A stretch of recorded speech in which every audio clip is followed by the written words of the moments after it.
नमस्कार। Unacademy IAS में आप सभी का स्वागत है।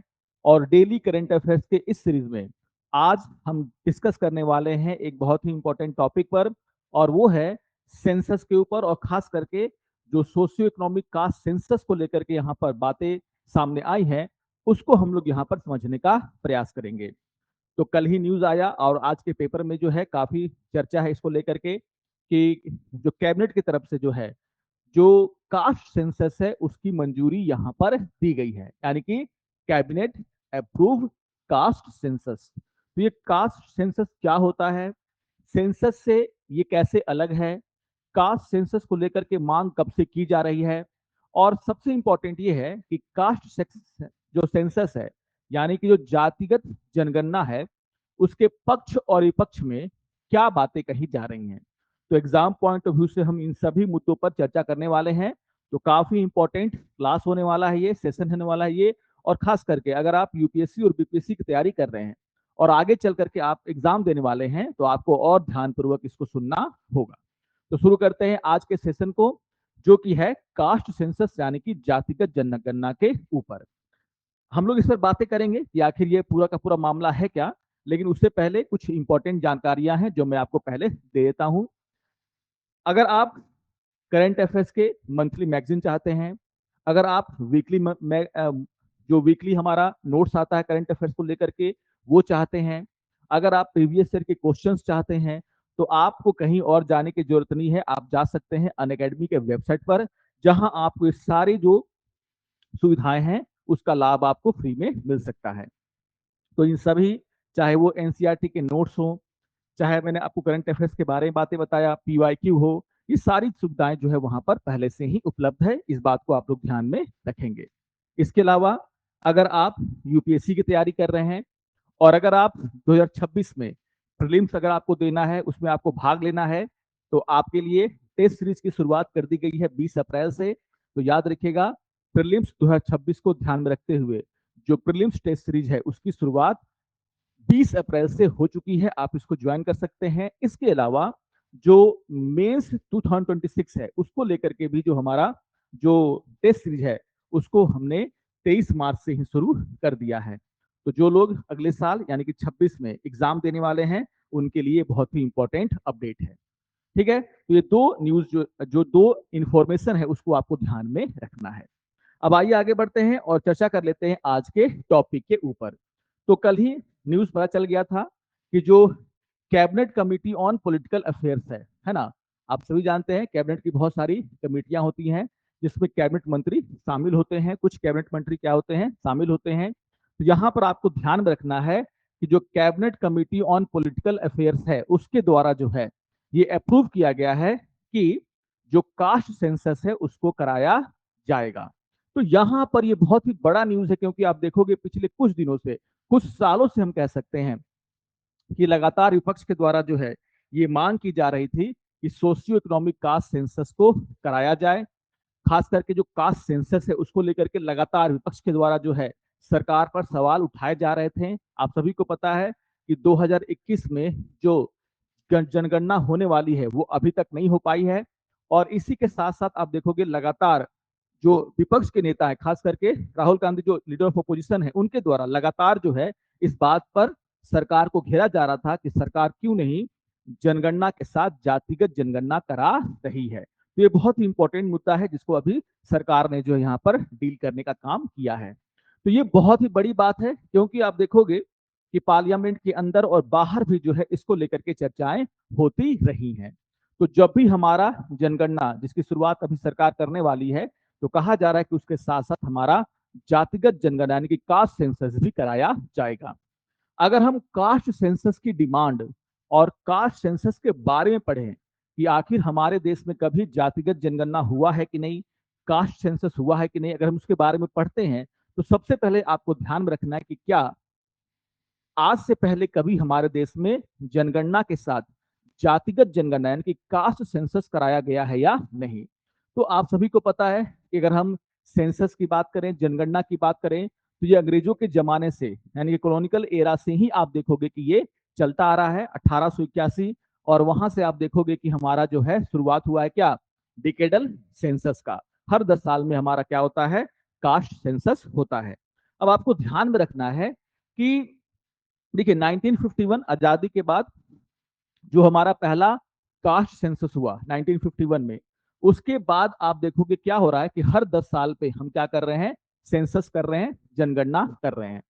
और आपको ध्यान में रखना है कि जो भी सेंसस होता है उसमें हम क्या करते हैं कि जो एससी या फिर एसटी में, यानी कि शेड्यूल कास्ट में, शेड्यूल ट्राइब में कितने लोग हैं, या फिर जो अदर जो रिलीजियस जो संख्या है उसके बारे में तो हम लोग जानकारी लेते हैं। लेकिन जो कास्ट है और उसमें कितने लोग हैं इसकी जानकारी हम लोग अलग से यहाँ पर नहीं लेते। तो सबसे पहले आपको ध्यान रखना है कि जो हमारी जनगणना होती है उसमें हम किस तरह के डेटा ऑलरेडी जो है लेते आए हैं। तो याद रखिएगा कि जो भी कितने एससी हैं हमारे देश में, किससे कितने एसटी हैं हमारे देश में, या फिर अलग अलग धर्मों में कौन कौन से लोग हैं, उसका डेटा तो हमारे पास होता है। लेकिन जो ओबीसी है खास करके, उसमें कितनी जातियां हैं, उसमें उनकी संख्या कितनी है, इसको लेकर के कोई भी डेटा जो है अभी आप देखोगे सेंसस में नहीं कराया जाता। और इसलिए कहीं ना कहीं आजादी के बाद से ही आप देखोगे इस बात की मांग उठती रही है कि हमें जातिगत जनगणना भी कराया जाना चाहिए। अब जातिगत जनगणना का मतलब क्या है कि हमें ये तो पता है कि एससी कितने हैं, एसटी कितने हैं, एससी में कितनी वर्ग हैं, एसटी में कितने वर्ग हैं, लेकिन जो जनरल हैं और जो ओबीसी हैं उनमें कौन कौन से कास्ट हैं और उन कास्ट में कितने लोग हैं, उनका सोशियो इकोनॉमिक कंडीशन क्या है, इसके बारे में हमें कोई जानकारी नहीं है। तो आपको ध्यान में रखना है कि ठीक है एससी एसटी के बारे में तो हमें जानकारी है, लेकिन हमें जो है कास्ट का डेटा जो है हमारे पास अवेलेबल नहीं है। बस हमारे पास बताने के लिए क्या डेटा है, 1931 में आप देखोगे अंग्रेजों के द्वारा जो है जब सेंसस कराया गया तो उस समय जो है जातिगत जनगणना कराई गई थी, कास्ट सेंसस कराया गया था। बस हमारे पास वही डेटा है कि हमारे देश में कितनी जातियां हैं, है ना। तो जातियां कितनी है और उस समय का पुराना डेटा पड़ा हुआ है कि उन जातियों में कितने लोग हैं। तो याद रखिएगा कि अभी हमारे पास कितनी हमारे देश में जातियां हैं, उन जातियों से कितने लोग बिलोंग करते हैं, इसको लेकर के कोई भी पुख्ता डेटा जो है नहीं है। तो 1931 में आपको याद रखना है कि इससे पहले, आजादी के पहले 1931 में अंग्रेजों के द्वारा क्या कराया गया था, कास्ट सेंसस कराया गया था, जिसका डेटा पब्लिश भी किया गया और वही डेटा हमारे पास है।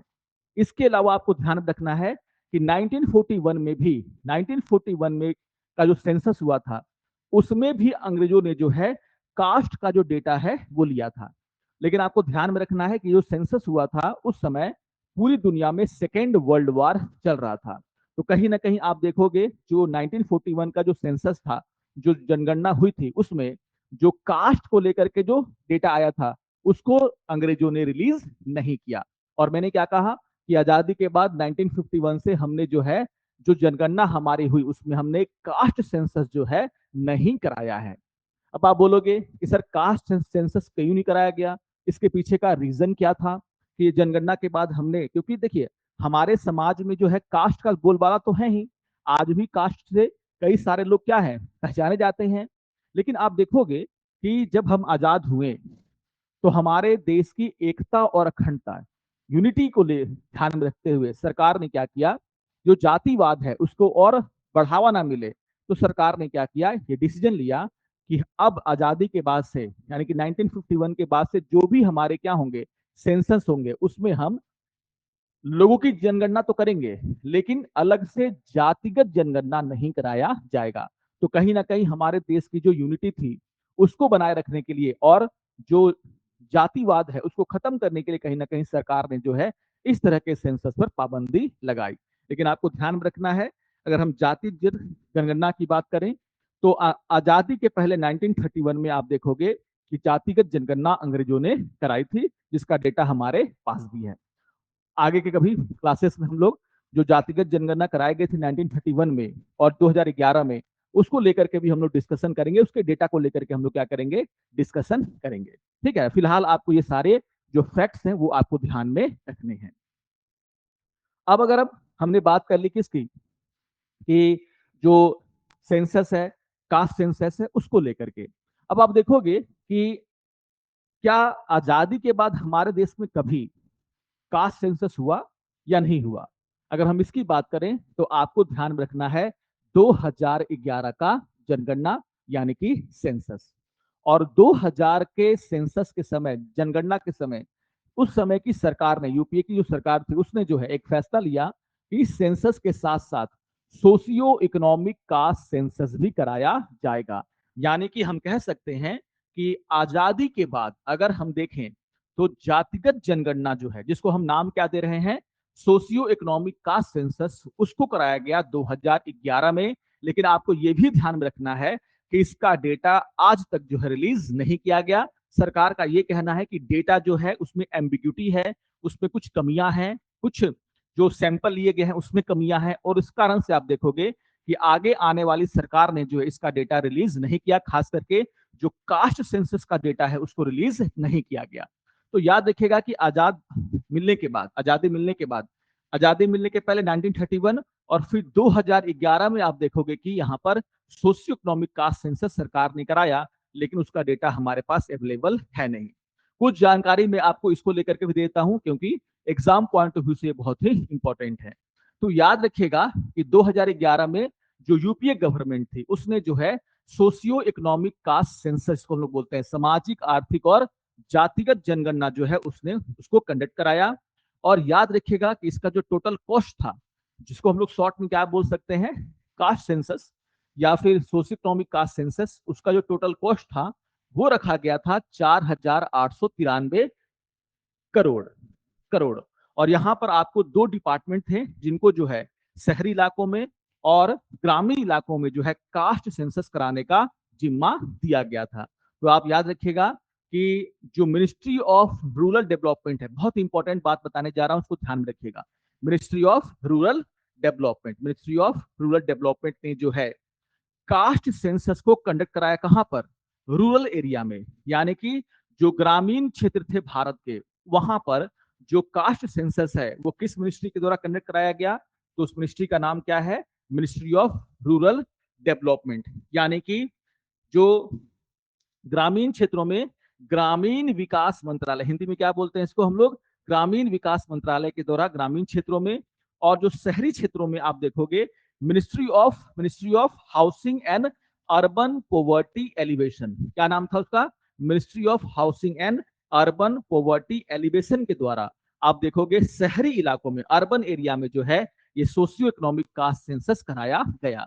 तो मैं हिंदी में भी आपको बता देता हूं कि जो सामाजिक, आर्थिक और जातिगत जनगणना है ग्रामीण क्षेत्रों में जो है, उस समय जो ग्रामीण विकास मंत्रालय था उसके द्वारा कंडक्ट कराया गया।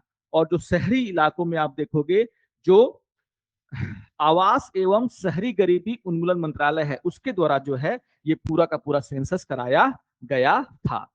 तो कुछ जानकारी मैं आपको 2011 के कास्ट सेंसस के बारे में भी दे रहा हूं, जिसको कि आपको ध्यान में रखना है।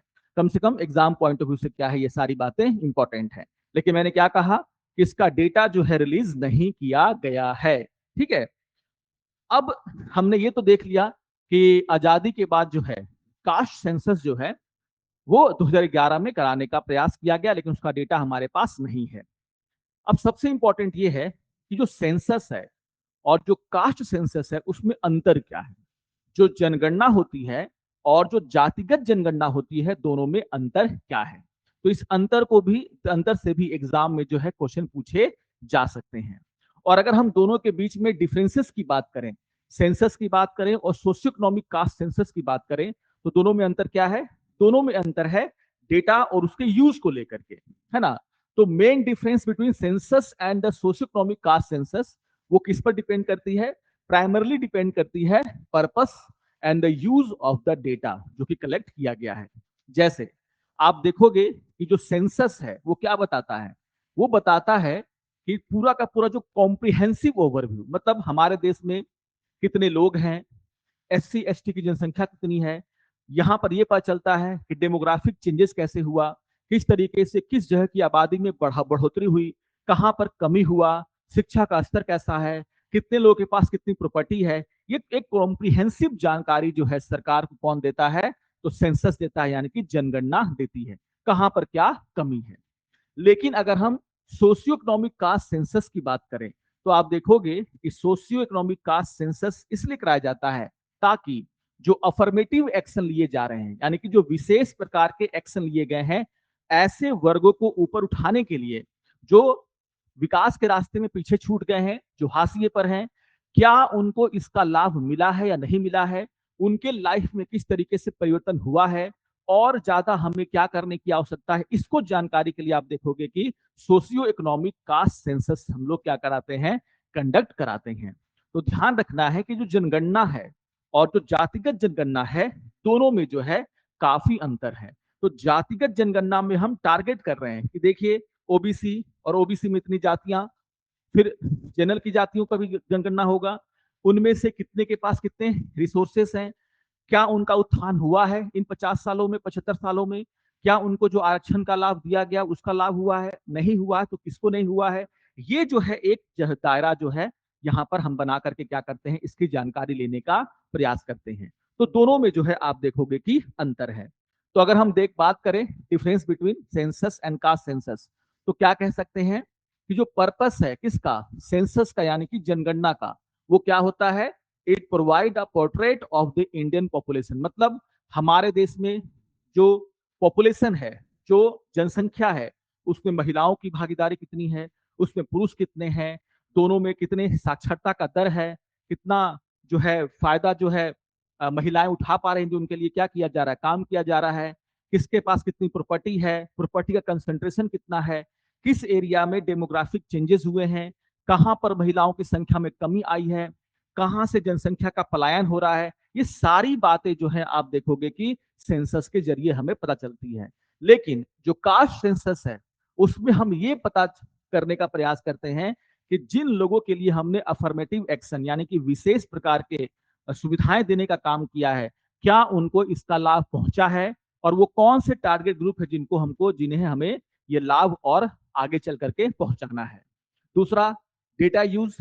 आप सभी जानते हैं जो सेंसस है यानी कि जनगणना है, उसका यूज कहाँ होता है, तो आप बोलोगे कि हमारे देश की स्थिति का अगर हमें पता होगा तो हम अच्छे तरीके से क्या कर पाएंगे, उसको डील करने के लिए योजनाएं बना पाएंगे। ऑब्वियसली पूरे देश का जो भी आपके पास क्या है डेटा होगा, तो अच्छी तरीके से आप क्या बना पाएंगे, डेटा बना पाएंगे, ठीक है ना। मतलब कि डेटा का यूज करके आप क्या बना पाएंगे, योजनाएं बना पाएंगे, ठीक है ना। और सबसे इंपॉर्टेंट ये है कि जो डेटा होता है वो क्या होता है, कॉन्फिडेंशियल। कॉन्फिडेंशियल डेटा है, आपका जो पर्सनल डेटा है वो कोई और यूज नहीं कर सकता। लेकिन अगर हम सोशियो इकोनॉमिक कास्ट सेंसस की बात करें तो ये ऐसा डेटा होता है जो ओपन है, कोई भी इसको देख सकता है, सरकारें इसको क्या कर सकते हैं, यूज कर सकते हैं, सरकार के डिपार्टमेंट इसको यूज कर सकते हैं, ताकि जो है आप देखोगे कि इन जातियों के उन वर्गों के लिए उत्थान के लिए कुछ किया जा सके जिनको अभी तक लाभ नहीं मिला है। तो ये सारी बातें जो है आपको ध्यान रखनी है। अगर हम फ्रीक्वेंसी की बात करें तो आप सबको पता है कि हर 10 साल में क्या होता है, सेंसस होता है। लेकिन अगर हम सोशियो इकोनॉमिक कास्ट सेंसस की बात करें तो पहला जो सोशियो इकोनॉमिक कास्ट सेंसस है वो 1931 में हुआ, और जो दूसरा है वो कब हुआ, 2011 में। तो ऐसा कोई भी नियम नहीं है कि हर 10 साल में क्या होगा, कास्ट सेंसस होगा, ठीक है ना। अच्छा, तो ये सारे डिफरेंसेस को थोड़ा सा आप लोग ध्यान में रखेंगे, कभी कभी यहां से भी क्वेश्चन बन जाता है। अब सबसे इंपॉर्टेंट डिस्कशन हमने देख लिया कि न्यूज क्या था, कब कब यहाँ पर कास्ट सेंसस हुआ है ना, क्या है।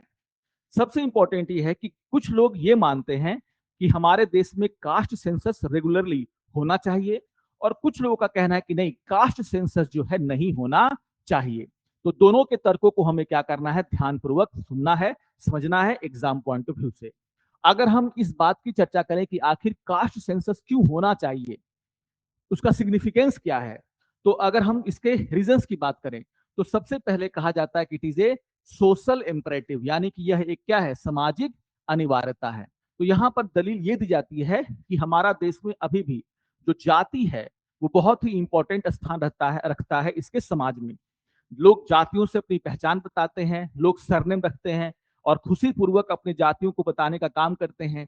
तो कहीं ना कहीं आप देखोगे जो हमारी सोसाइटी है वो जातियों में तो बटी हुई है ही, और जातिगत जनगणना कराने से हमें यह पता चल जाएगा कि उनमें से किन जातियों में से किनको बहुत लाभ मिल रहा है और किनको लाभ नहीं मिल रहा है। तो कहा जाता है कि हमारे सोसाइटी की सच्चाई है, और इसीलिए इस बात का पता लगाने में कोई गलती नहीं है कि आखिर हमारे देश में कितनी जातियां हैं और उन जातियों में से कितनों को कितना लाभ मिल रहा है, उनका स्टेटस क्या है। तो यहाँ पर जो है इसको लेकर के पहला जो है दावा करते हैं कि यह क्या है, एक सामाजिक अनिवार्यता है, यानी कि सोशल इंपरेटिव है, ठीक है ना। दूसरी बात यहाँ पर क्या है, टू एड्रेस सोशल इनइक्वलिटी। तो आप सभी जानते हैं कि हमारे समाज में जो सामाजिक असमानता है, अवसर की असमानता है, वित्त की असमानता है ना, इन सभी को दूर करने के लिए हमारे पास इस तरह का डेटा होना बहुत जरूरी है कि आखिर हमारे देश में वो कौन से ऐसे लोग हैं, वो कौन से ऐसी जातियां हैं जिनको लोगों तक अभी तक विकास पहुंचा नहीं है, जिनके लोगों तक अभी तक जो हमारे देश में किया गया काम वो पहुंचा नहीं है। तो कहीं ना कहीं जो सोशल इनइक्वलिटी है उसको दूर करने के लिए भी ये बहुत ही इंपॉर्टेंट हथियार बन करके उभरेगा, कुछ लोगों का ये मानना है। तीसरा कहा गया है to ensure equitable distribution of resources. Socio economic caste census जब होगा तो आपको ध्यान में रखना है कि हमें यह भी पता चलेगा कि जो कितने कास्ट हैं और कितने कास्ट में ऐसे कास्ट कौन कौन से हैं जिनको आज तक जो है हाशिए पर हैं, जो काफी पीछे हैं, वहां पर शिक्षा की कमी है, स्वास्थ्य में कुछ नहीं हो रहा है। तो ये सारी बातें जब हमें पता चलेगी तो हम क्या कर पाएंगे, ensure equitable distribution of resources, यानी कि जो कुछ लोगों के हाथों में चाहे वो रोजगार हो, चाहे वो बिजनेस हो, सब कुछ चला गया है, हमें ये पता चलेगा कि हमारे सोसाइटी में वो कौन से ऐसे लोग हैं, कौन से जातियों के लोग हैं जो अभी भी पिछड़े हुए हैं, और उनके संसाधन तक पहुंच को हमें क्या करना है, सुनिश्चित करना है, ठीक है ना। तो तीसरा पॉइंट भी बहुत इंपॉर्टेंट है। और चौथा है कि जो हम लोग एक्शन अभी तक लिए हैं, जैसे रिजर्वेशन पॉलिसी हमने बनाई है, हमने बहुत तरह की योजनाएं बनाई हैं जिससे कि हम चाहते हैं कि दबे कुचले लोग, जो हाशिए पर लोग हैं, उनको क्या किया जा सके, कुछ फायदा पहुंचाया जा सके। आपने देखा होगा कि जो आरक्षण का लाभ है उसमें भी बात हो रही है सब कैटेगराइजेशन की, मतलब अगर जातियां हैं जो एससी हैं, एसटी हैं, ओबीसी हैं, उनमें भी अगर आप देखोगे तो कुछ जातियों को ही लाभ पहुंचा है, कुछ ऐसी जातियां हैं जिनको कोई लाभ नहीं मिला है रिजर्वेशन का। तो हम ये कर सकते हैं to avoid correct wrongful inclusion of undeserving caste and exclusion of deserving caste। तो ये जो होता है कि जो डिजर्विंग कास्ट है, जिनको कि आरक्षण का लाभ मिलना चाहिए, हम उनको छोड़ देते हैं, और जिनको बार बार मिल रहा है हम उनको क्या दे रहे हैं, रिजर्वेशन का लाभ दे रहे हैं। तो इस तरह की जो गलतियां हैं उसको सुधारने का भी हमें मौका मिल जाएगा, किससे, सोशियो इकोनॉमिक कास्ट सेंसस से। तो ये इसके पक्ष में कही गई बातें हैं जो कि काफी इंपॉर्टेंट है हमें समझना।